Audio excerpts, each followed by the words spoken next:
Grand Matin Sud Radio. Et c'est l'heure du petit-déj de l'actu avec nos deux éditorialistes, Yves de Kerdrel que vous venez d'entendre, qui nous a parlé de la Française des Jeux, mais qui n'a toujours pas les chiffres gagnants de l'euro-million de demain. Je les attends avec impatience. Bonjour. Et Nicolas Corato, qui a fait l'édito politique ce matin, président fondateur du think tank Place de la République. Dans votre édito, Nicolas Corato, vous disiez, je vais faire du Audiard, que lors de la manifestation contre l'islamophobie, la gauche était éparpillée façon puzzle. Est-ce que vous voyez une manière, est-ce que finalement c'est pas, vous disiez il faut oublier Valls, il faut oublier Mélenchon, c'est pas la quintessence des deux gauches irréconciliables? D'ailleurs, Manuel Valls s'est exprimé hier depuis Barcelone contre cette manifestation. Je sais pas, est-ce que Manuel Valls est encore un homme de gauche? C'est une question. Non, mais je veux dire, est-ce qu'il n'est pas de lui-même parti de son propre camp? Ça, c'est une première question. La deuxième, c'est, je pense pas qu'il y ait des gauches irréconciliables. Je pense qu'aujourd'hui, la gauche, elle est perdue. C'est-à-dire qu'elle s'est perdue elle-même. La gauche, pas les gauches. La gauche est perdue et elle a du mal à se projeter sur ses vraies valeurs plutôt que de faire du surplace autour de l'islamophobie qui je pense que ce n'est pas du tout le sujet que la gauche devrait prendre en main aujourd'hui. Il y a d'autres sujets derrière l'islamophobie qui sont bien plus importants pour la gauche. Yves de Kerdrel, la gauche, elle est éparpillée façon puzzle? Tout à fait, et je crois que il y avait une interview, ça a peut-être étonné les auditeurs que je fasse cette citation-là, mais il y a 8 jours dans le JDD de François Ruffin, l'un des leaders qui avait football hier. Voilà, l'un des leaders de la France Insoumise, qui n'était pas là hier, effectivement, à la manifestation contre l'islamophobie, et qui a dit l'enjeu de la gauche, de toute la gauche, c'est de réconcilier la gauche des prolétaires et celle des professeurs. C'est la gauche qu'on a connue, qu'on connaissait dans les années 30, qu'on connaissait dans les années 50, qu'on connaissait dans les années 60, 70, celle du programme commun, et c'est pas d'aller chercher façon Terra Nova, du clientélisme auprès des communautés. Je trouve ça personnellement un clientélisme tellement voyant, tellement c'est presque obscène. Nicolas Corato, la France insoumise qui manifestait hier, c'était du clientélisme? C'est compliqué. D'abord, la France insoumise laquelle? Parce qu'ils ne sont pas tous venus hier. C'est-à-dire que même au sein de la France, même au sein de la France insoumise, il y a eu plus qu'un débat. Il y a eu même de l'abstention, voire même de l'opposition. Est-ce que c'est du clientélisme? Oui, il y a du clientélisme à gauche. Oui, depuis des années, le socialisme municipal, mais pas que la gauche, je veux dire. Le clientélisme, le communautarisme comme un acte politique de gestion locale des collectivités locales, des mairies, c'est un fait en France qui s'est établi depuis une vingtaine d'années et qui a perduré autant à gauche qu'à droite. Oui, il y a une forme de clientélisme, il y a une forme de facilité en fait. Il y a une forme de facilité parce que la gauche ne veut plus parler effectivement des vrais sujets sociaux, elle ne veut plus parler de l'éducation, elle ne veut plus parler aux classes qui travaillent, aux travailleurs, et donc elle préfère parler de l'islamophobie. Moi, je pense que la gauche doit se mobiliser contre le racisme, contre tous les racismes. Mais la gauche, elle a aussi d'autres messages à faire passer à la population dans ce pays qui ne se limitent pas à ce qu'on a vu hier. Alors justement, Yves de Kerdrel, vous avez entendu Nicolas Corato, est-ce que finalement les fiascos électoraux de la gauche à répétition ne s'expliquent pas par une chose? Vous disiez à l'époque, les prolos, ils votaient à gauche dans les années 30, 50, 60, 70. C'est qu'aujourd'hui, la gauche a totalement, et je ferai réagir Nicolas Corato, a totalement oublié le social pour ne plus faire que du sociétal. C'est même plus du sociétal. Elle se perd dans une sorte de ramasse-miettes de ce qui peut encore, excusez-moi cette expression, mais de ce qui peut encore être de toutes les oppositions un petit peu marginales. Et ce qui rassemble notamment les communautarismes, les différents communautarismes. Il y en a un qui exprime très bien ça, c'est le maire de Sarcelles, François Pupponi, Absolument. qui est dans une ville qui est socialiste et qui est dans une ville où les communautarismes sont extrêmement développés, parce qu'il y a une communauté musulmane, il y a une communauté juive il dit ça devient absolument ingérable, quoi. Et lui, il essaye justement d'être complètement communautariste pour gérer sa ville. Aujourd'hui, effectivement, la gauche, quoi, la République en marche étant de fait un parti qui applique un programme de droite et qui satisfait des électeurs de droite. On le voit, le dernier sondage, 47% des électeurs de François Fillon votent pour la République en marche. Comment dire, la gauche est condamnée à aller vraiment chercher des miettes. Encore un dernier chiffre qui m'a beaucoup frappé et qu'il ne faut pas oublier, c'est que dans le même numéro du journal du dimanche que je citais, où on voyait que Marine Le Pen, si les élections avaient lieu aujourd'hui, ferait 45% face à Emmanuel Macron. Et il y avait un autre chiffre qui était en tout petit, c'est que 63% des électeurs de la France insoumise voteraient pour le Front National. Absolument. Voilà. Nicolas Corato, avant d'aller au 0826 300 300, est-ce que le principal problème de la gauche, c'est qu'elle a complètement abandonné le social pour le sociétal? Je vais vous prendre un exemple. Le quinquennat de François Hollande, la mesure phare, c'est le mariage pour tous, et à côté de ça, on a fait la loi travail. Le quinquennat de François Hollande, je rappelle que la mesure phare annoncée dans le programme de François Hollande, c'était la primauté sur la jeunesse. La primauté sur l'éducation, la recherche, les aides sociales. Qu'est-ce qu'on a eu? On a eu droit, effectivement, en termes de calendrier, à une première mesure qui a été le mariage pour tous.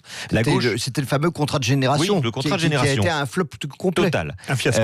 La gauche, elle a tout abandonné. Ou elle s'est tout laissé prendre. Regarde, qui parle de laïcité aujourd'hui? Qui parle de laïcité? Éric Zemmour? Qui parle de travail? Nicolas Sarkozy? Emmanuel Macron? Xavier Bertrand? Qui parle aujourd'hui? Qui a repris le discours, les thèmes de la gauche? Ils sont à droite, les thèmes de la gauche. Qu'est-ce qui reste à la gauche? Effectivement, je suis assez d'accord. Des miettes, du sociétal, mais pas de quoi faire société. Direction le 0826 300 300. Nous avons René de Toulouse. Bonjour René. Bonjour Philippe, bonjour à vos invités. Écoutez, la France traverse une période très particulière, très singulière. Et c'est maintenant l'heure des gens éclairés qui ne s'expriment pas de s'exprimer. Je m'explique.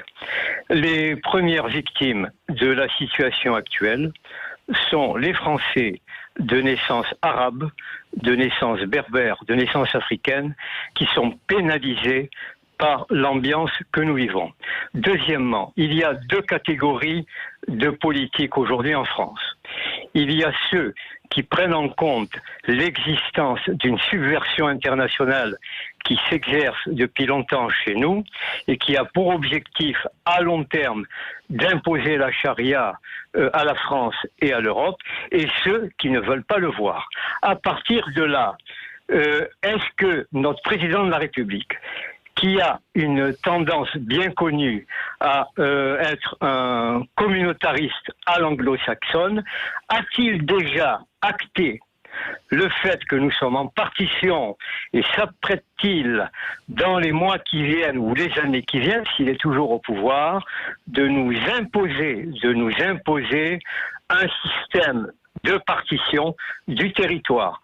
C'est la grande question à laquelle nos politiques doivent aujourd'hui répondre et imposer à monsieur le président de la République de définir une politique pour ramener la paix en France et chasser de nos territoires sous contrôle de l'islamisme, les meneurs et surtout les financiers. Il est grand temps d'avoir une conférence avec les monarchies pétrolières sur leur façon de promouvoir la charia en France. Voilà ce que je voulais dire ce matin sur Sud Radio. Merci beaucoup René. Je vais faire réagir nos invités aux différents points que vous avez soulevés. Yves de Kerdrel, quand René dit que les premières victimes de ce qui se passe en France, c'est les Français d'origine berbère, arabe, d'Afrique subsaharienne et de confession musulmane. Est-ce que vous êtes d'accord avec René? Oui, je dirais pas que ce sont les premières victimes, ce sont des victimes.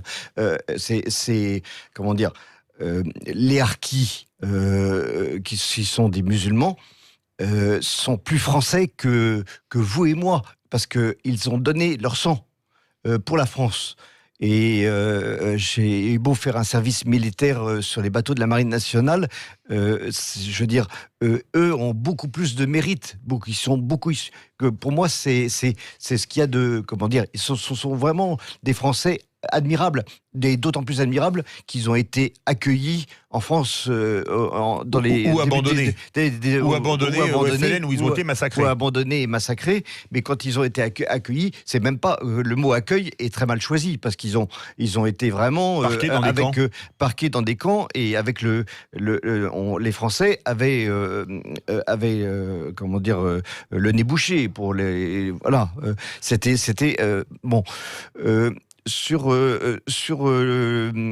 l'autre point, sur les monarchies du Golfe, notamment de type sur la question de la partition, je veux dire, la question de la partition, elle a été soulevée par François Hollande dans le livre Un président ne devrait pas dire ça, avec David et l'homme, où il laissait entrevoir que peut-être un jour il faudrait envisager une partition.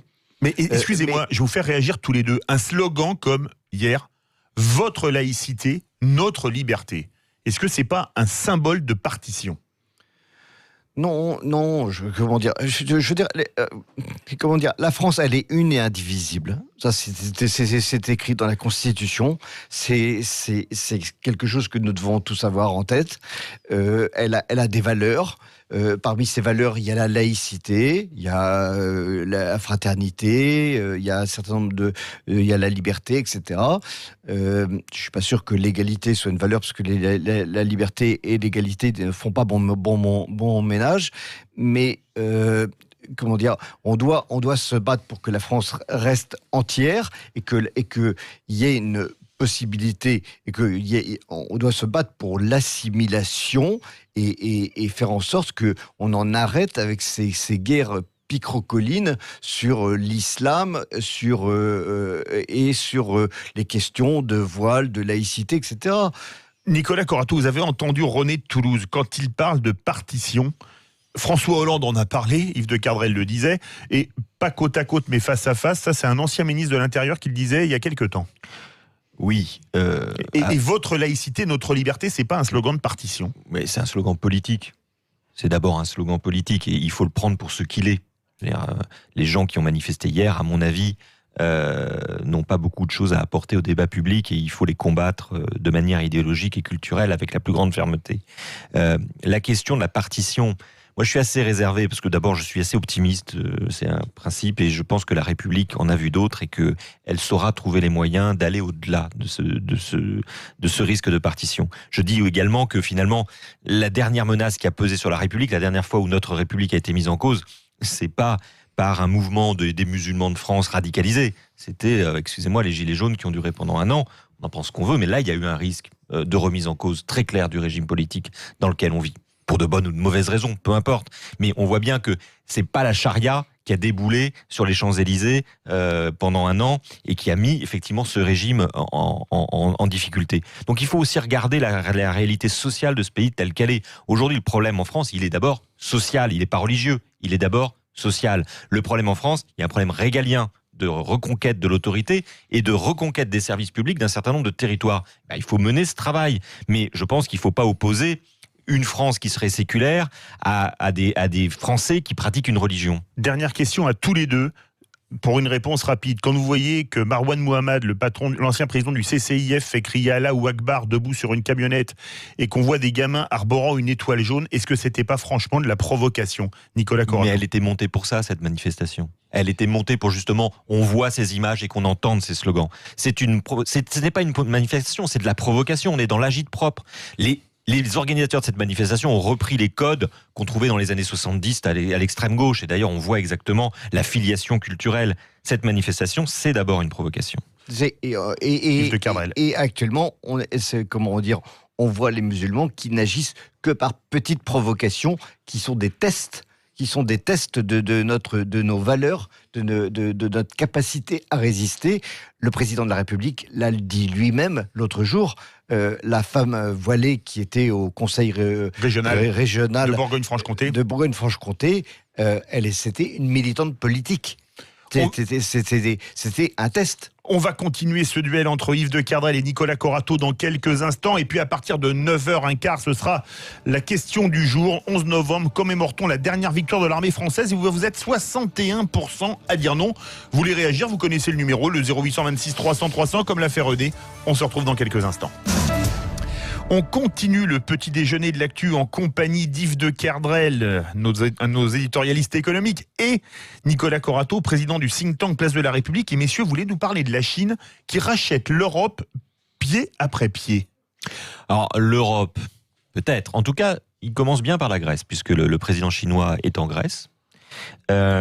Pourquoi la Grèce ? Parce que la Grèce est en train de devenir le point d'arrivée des fameuses routes de la soie. Vous savez, c'est ce grand mouvement commercial et diplomatique qui a entraîné la Chine depuis quelques années. Le but, c'est de faire du Pirée le premier port européen, rien de moins, c'est-à-dire devant Rotterdam, et pour acheminer toutes les marchandises et les biens qui viendraient notamment et majoritairement de Chine. Donc les Chinois ont acheté pendant la crise grecque une part du port du Pirée, et ils ont quintuplé le trafic du port du Pirée, qui est d'ores et déjà le premier port de Méditerranée. Et ils ont pour objectif de rajouter 10 milliards d'euros d'investissement en Grèce pour effectivement assurer leur point de vue. Alors, c'est un système à voie unique, puisque vous avez un train qui part du Pirée directement, qui va dans les Balkans pour distribuer ensuite en Europe toutes les marchandises chinoises. Et ce train revient tout le temps à vide. C'est-à-dire que les bateaux ne repartent pas plein de marchandises européennes vers... Non, ça marche dans un seul sens, de la Chine vers l'Europe. Un autre point intéressant, c'est que les Grecs ont voté une loi qui permet dorénavant à des citoyens non européens d'obtenir un titre de séjour s'ils ont acquis un bien immobilier supérieur à 250 000 euros. C'était une manière de relancer le marché immobilier pendant la crise, et c'était destiné aux Chinois. Pourquoi les Chinois ? Parce que les Chinois vous disent, nous ça nous intéresse, parce qu'un titre de séjour en Grèce, on a ensuite, avec Schengen, une capacité de transport et de circulation dans 26 États membres de l'Union européenne. Et il y a aujourd'hui plus de 10 000 personnes chinoises qui ont racheté des biens immobiliers en Grèce pour obtenir ce titre de séjour. Donc il faut le regarder aussi, il ne faut pas regarder uniquement nos petites manifestations contre l'islamophobie, il faut regarder aussi ces grands mouvements dans le monde. Il y a un mouvement très très fort de la Chine vers l'Europe qui est un nouveau mouvement pour nous. Yves de Kerdrel. Oui, alors on a une autre illustration qui est pas très loin de la France, qui est l'électricité du Portugal, qui est l'équivalent d'EDF. EDP, faut bien voir que les Chinois détiennent maintenant l'EDF portugais, toute l'électricité portugaise, et une opération qui a été en plus favorisée par les Américains. C'est une opération qui a été que l'Europe n'a pas vu venir. Et là on voit l'impuissance de l'Europe. Et c'est là où l'Europe devrait avoir un sens.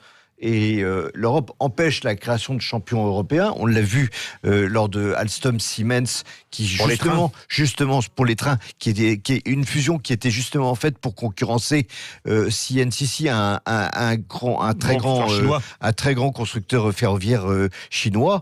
Et l'Europe a empêché cette fusion. Bon, ça c'est l'Europe qui marche sur la tête, mais on est habitué depuis quelques années. J'ajouterais. J'ai eu l'occasion, il y a un an, d'aller en voyage officiel à Djibouti. Les routes de la soie, c'est pas seulement sur l'Europe, c'est sur l'Afrique également. Notamment pour importer les matières premières. Et avec comme porte d'entrée Djibouti, que les Français ont complètement délaissé depuis les années 76. C'est 77 l'indépendance. 77 l'indépendance. Et il a fallu refaire. Je me suis fait expliquer ça par l'ambassadeur. Il a fallu refaire une voie de chemin de fer qui est essentielle et qui va de Djibouti à l'Éthiopie. L'Éthiopie étant un pays qui s'est complètement modernisé, qui n'a rien à voir avec l'Éthiopie qu'on imagine. Notamment les usines textiles maintenant qui arrivent en Éthiopie. Qui est un pays complètement qui passe à l'ère informatique, qui est un pays complètement techno et qui vraiment nation de l'Afrique. Voilà. Et comment dire, il y a eu un appel d'offres. La SNCF n'a même pas répondu à l'appel d'offres.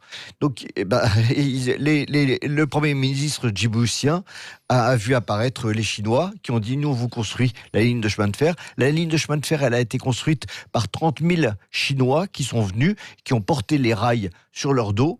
Il n'y avait pas de machine, il n'y avait rien.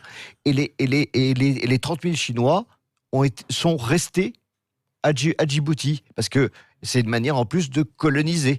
Et ils vont se marier avec des locales, etc. Et c'est une double opération de la part des Chinois. C'est très réfléchi, c'est très pensé. Il y a à la fois, je prends la porte d'entrée, il y a un port, ils ont refait un port en eau profonde pour accueillir les cargos, bien sûr, qui vont ensuite mettre leurs marchandises sur la ligne de chemin de fer qui va de Djibouti en Éthiopie. Mais en plus, ils mettent 30 000 Chinois, 30 000 Chinois. Et ils font ça dans plusieurs pays. Mais justement, Nicolas Corato, est-ce que quelque part, on a vécu un siècle américain, est-ce qu'on ne va pas rentrer dans un siècle chinois ? Ce ne sera pas comparable parce que c'est pas la même culture et c'est pas non plus les mêmes méthodes ou les mêmes objectifs. La Chine n'a pas une vocation coloniale. La Chine, elle a une vocation hégémonique et encore une fois, c'est des choses qu'on ne suit pas assez en France ou en Europe, mais il y a eu un plénum du bureau central du Parti communiste il y a 10 jours. Ils se sont fixés un objectif. En 2049, c'est-à-dire pour fêter le centenaire de la République populaire de Chine, que la Chine ait remporté la bataille idéologique sur les valeurs démocratiques des démocraties occidentales. C'est-à-dire que les valeurs du Parti communiste chinois aient supplanté dans le monde, en termes de prescience, celles des démocraties occidentales. Ils ont un projet politique, un projet économique, un projet diplomatique extrêmement cohérent, extrêmement fort, face à l'éparpillement de ce qui est devenu notre projet occidental, qui n'a plus de cohérence et qui n'a plus surtout d'horizon. Donc la Chine, elle a une cohérence. Je suis pas sûr qu'elle supplante aussi facilement les USA, les États-Unis. C'est pas comme ça que ça va se faire. Mais elle est en train, en tout cas, de s'inventer son avenir. Yves de Kervel. Juste une petite anecdote. Je dînais un soir avec Jean-Yves Le Drian juste après le premier voyage d'Emmanuel Macron en Chine. Et il avait eu un agenda séparé du président de la République. Il avait rencontré d'autres interlocuteurs, dont notamment le vice-premier ministre chinois. Et ils avaient parlé des routes de la soie. Et Jean-Yves Le Drian, qui est un professeur d'histoire, qui est très, très cultivé, qui connaît bien toutes ces questions-là, a abordé la question des routes de la soie. Et son interlocuteur, qui connaissait évidemment parfaitement le CV de Jean-Yves Le Drian, lui a dit « Mais Jean-Yves, ne sois pas inquiet, en 2049, il y aura une route de la soie qui ira jusqu'à l'Orient. » Sachant que Jean-Yves Le Drian est originaire de l'Orient. Enfin, l'Orient en un seul mot, pas l'apostrophe ou R-I-E-N-T. Et Jean-Yves Le Drian lui a dit « Mais ça ne me rassure pas du tout, parce que vos routes de la soie, c'est ce que disait Nicolas Corato tout à l'heure, vos routes de la soie, elles sont à sens unique. Et pour moi, une route, on marche dans les deux sens. Et c'est pas du tout rassurant. Ça, c'est vrai. Et vous voulez parler, comme dernier sujet, des soldats en OPEX, puisqu'on est le 11 novembre, nos soldats en opérations extérieures. Oui, parce que le président de la République va inaugurer, après les cérémonies de ce matin, à l'Arc de Triomphe, un monument en hommage aux soldats qui sont morts en opération extérieure. Et malheureusement, on en compte beaucoup. On en a compté un encore il y a 15 jours, au Mali, un soldat des Spahis, avec un très bel hommage qui lui a été rendu à Orange il y a quelques jours. On compte quand même 7000 soldats en opération extérieure. C'est considérable. Et c'est plus que ça. Moi, je pense à cette citation d'Ernest Renan qui disait que la France, c'est une conscience éternelle. Ces soldats, ils portent cette conscience éternelle ailleurs. Et de la même manière que, excusez-moi de parler par citation, de la même manière que Malraux disait que la France doit être partout où la démocratie est en danger, où les valeurs du monde libre sont en danger, nous sommes, d'une certaine manière, nous essayons d'être partout, et nous le sommes à Barkhane, partout où il y a des dangers avec le terrorisme, contre la liberté, contre la démocratie. Et ces soldats, qui sont souvent invisibles à nos yeux, font un travail absolument remarquable. Le mot travail est mal choisi, mais c'est vraiment une vocation absolument remarquable. Nicolas Corato, nos soldats en OPEX. Oui, on sait qu'aujourd'hui, le 11 novembre permet également de rendre hommage à ces soldats qui sont morts ou blessés en opération extérieure. Le sujet pour la France, c'est d'avoir pu positionner ces OPEX. Ça a été un long travail. On peut rendre hommage d'ailleurs au président Chirac qui a été à l'initiative de cette réforme en profondeur de l'armée. Ça pose aussi une question sur la manière dont ces soldats sont employés, parce que derrière les valeurs qu'ils portent, il y a aussi des stratégies géopolitiques, et peut-être dire que il serait peut-être temps que la diplomatie et la stratégie militaire aillent de pair, et que la France peut-être retrouve une forme d'indépendance, non pas tactique, mais aussi politique, dans sa manière de positionner vis-à-vis de ses l'OTAN, soldats. dont Macron disait qu'elle était en état de mort cérébrale il y a quelques jours. Vis-à-vis d'options qu'on prend, je ne suis pas sûr que l'alignement qui est le nôtre depuis une quinzaine d'années, un alignement parfait sur les positions de Washington, ait été la meilleure chose que nous ayons faite. Oui, tout à fait. Oui. Yves de Kerdrel. Sur ce point-là, je partage entièrement ce qui vient d'être dit. Notre alignement atlantiste est à rebours du sens de l'histoire, et nous ferions mieux actuellement de nous rapprocher. Et c'est d'ailleurs ce qu'Emmanuel Macron a commencé à faire, notamment avec la rencontre du fort de Brégançon avec la Russie, et avec le fait d'arrêter cette politique de sanctions stupides à l'égard des Russes, et humiliante à l'égard des Russes. On a beaucoup plus à gagner aujourd'hui à s'allier avec les Russes dans le cadre notamment d'opérations extérieures, sachant que les Allemands ne pourront jamais faire d'opérations extérieures puisqu'ils n'ont pas le droit de tenir un fusil, grosso modo.